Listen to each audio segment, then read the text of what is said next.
So Obito's the new Jinchuuriki of the Ten Tails. Did anybody see that coming?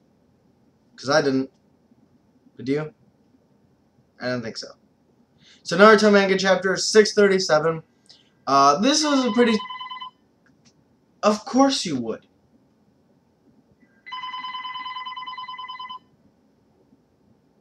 I can wait. Are you done? Cool.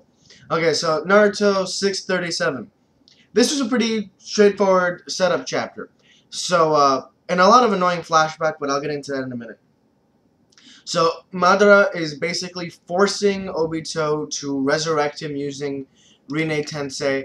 And honestly, I think if Madara were to be resurrected in a human form, that would solve the war. Because you can't... We can't seal this guy. There's no way they can seal him. He's just too strong. What the hell was that? What in the... Okay, ignoring that. So, you get a shot of the Hokage and the summonings and Sasuke and Naruto and Minato all getting ready to attack and stop the man on top of the Jubi. They don't even call him Obito. They can't tell for some reason. And you see like Hashirama using wood clones and Tobirama using shadow clones, and they all attack, and Obito's hair is beginning to turn white and he looks like Zetsu. And you get an annoying little shot of him without no dialogue, just like panels of Rin and Kakashi and Minato and everything. And I'm just, why is that even there? Why is that there? Because you find out real quick at the end of this chapter, that panel does nothing. It means nothing. And I'll get to why in a minute. So, Sasuke is riding on top of the snake gets caught, it poofs away, and he shoots a giant, whatever it's called, Susanoo arrow with the, or, not even a Susanoo, Amaterasu arrow.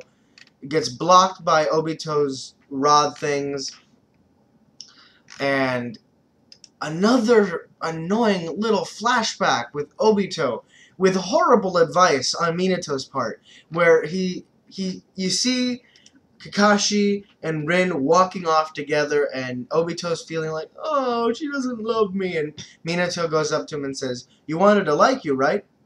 Become Hokage. I swear the way he looks in that panel, and the advice he gives reminds me of Kramer from Seinfeld. Become Hokage! Like, what kind of... Oh, Lord. Anyway, so, as predicted by, I think, every single reviewer, Minato has to have a hand in finishing off Obito, and you see him appear with the kunai and slice him from his stomach all the way up his shoulder. And it turns out that during the fight with Kushina and the Nine Tails, and you know, when Naruto's born, the seal, the Flying Thunder God seal, it never leaves your body. So it stayed on him, and he could just teleport right to Obito and like kill him. And it's only when he sees Obito's face and he calls him Sensei that he realizes, oh my god, the one responsible for all this shit is you. And you get this really interesting shot. I don't know why it's interesting to me, but Madara has the most calm, almost cocky look. He sits down, there's like 5 Hashiramas lined up in front of him, ready to kick his ass, and he's sitting there crisscross applesauce with his, like, I failed, huh? What? And the look on his face, he's so complacent about it. And you see Obito strewn on the ground, drenched in blood, dying, and he says, and I quote, "Are you sure that'll be enough to bring an end to this war, my fellow Judas?" Referring to Sasuke. So I don't know what my fellow Judas means here, but I don't know, maybe Obito knows something about Sasuke's intentions. I don't know. Whatever. Doesn't matter. All of a sudden, boom! he becomes a Jinchuuriki. I'm not even kidding. Like, you just see, like, him pulling his hair like this, and his whole body scaly, and I don't understand what it is. It's just Obito's face on the Jinchuuriki's, like, I hope that's not the final form, because that would be ugly as shit. But, so yeah, he becomes a Jinchuuriki of the Ten Tails. I don't know what this means for Madara. I don't know. Does this mean that Obito just betrayed Madara? Does it mean that this is part of Madara's plan anyway, and that he was like BSing all the way through this war in order to get the alliance off its guard? Why? I don't know. Why? Why? I don't understand why Obito would become the Jinchuuriki. I was assuming that he was gonna die here. As I was reading it, I was like, that was too easy.